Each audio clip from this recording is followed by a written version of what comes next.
Jose Benavidez, real quick, just give us an update on training camp for who's the guy, I know, August 14, 18? August 28. August 28, sorry about that, I couldn't remember the date. Yeah, we're fighting Jose Uzcategui. It's a tough fight. He's a warrior, he's an ex-world champion.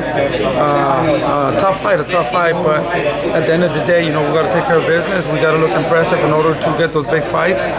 We're not underestimating Uzcategui. It's going to be like I said, a tough fight, but we can't just win that fight. We got to look impressive. Mm-hmm. You guys are here sparring Zurdo Ramirez for that fight. He's going to help you guys out ahead of his fight July 9th. You guys know each other very well. Talk to us about sparring with Zurdo Ramirez and how things are going in training camp. Yes, we've been sparring Zurdo Ramirez for his fight for almost 2 weeks now. It's tough, man. Zurdo Ramirez is a great champion. He's very talented, very smart, and his record, it's unbelievable. Well, we've been sparring with him for so many years and so many rounds, I think we're the only ones that are always looking for the best, to spar the best. And even though, a fight with Zurdo Ramirez might happen in the future, we don't really care, he's a great person. It will be an honor one day to fight him, but we don't worry about that. If it happens, it happens. We're the best, but it will be a tough fight also. Did you hear about Billy Joe Saunders? It looks like he might not return. It's a 50-50. He's contemplating retirement. What do you make of that now, post Canelo fight? And how do you take that? A fighter saying that he might retire, he might not come back. I don't think he's going to come back. And I think that's the right thing to do because at his level, every fight, man, those fighters are coming with everything, That injury, it's a very dangerous injury.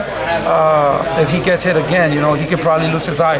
But at the end of the day, he can do whatever he wants. I don't really know. I'm not a doctor. But in my opinion, I think he should retire. He did really good. He was a great champion. And my respect, there's times, when you need to understand that you got to retire and, just live life and enjoy. He has a lot of money, too, to do other businesses or manage other fighters. And I think that he will be successful in those things, too. Yeah, as for David, what are the goals this year? He's fighting in August. I think he fought in March.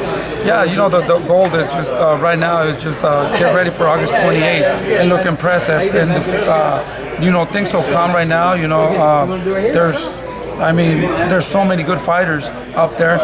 We just got to take care of business, look impressive, and little by little we'll get those big fights. But we're just working day by day and getting better and be ready for whatever comes. In boxing, you have opportunities from one day to another. How did Charlo look against Montiel? I was very disappointed, to be honest with you, with the fight with Charlo. Charlo's one of my favorite fighters also. He's a great champion. I don't know if he's going old or he underestimated this other fighter because he was stopped by Munguia. So I thought too, this Charlo's going to stop him like in the 1 or 2 rounds, nothing to take away from the Mexican champion. But he's not at that level. That's what I thought. But I was impressed. I was super impressed. The combinations, the uppercuts, the body shots, and so now I'm a big fan of him too. He did great, man. Yeah. What let you down? Do you think it was more of what Montiel did or more of what Charlo didn't do, or credit to both fighters? It was a great fight. I was upset because of everything. Charlo, I didn't really see him doing anything good. He won the fight, don't get me wrong, but at that level, man, he got hit bad. His face never looked how he looked that day. I was impressed with the combinations of Montiel. I was impressed of everything he did, I was like, every round was very exciting for me because he did bring it and he made the fight very exciting. And he was ready to go like in the first 2-3 rounds, I think, and I thought he was ready to go.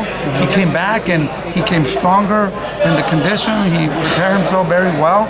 And like I said, Charlo, I think we were just expecting more of him, but this is boxing.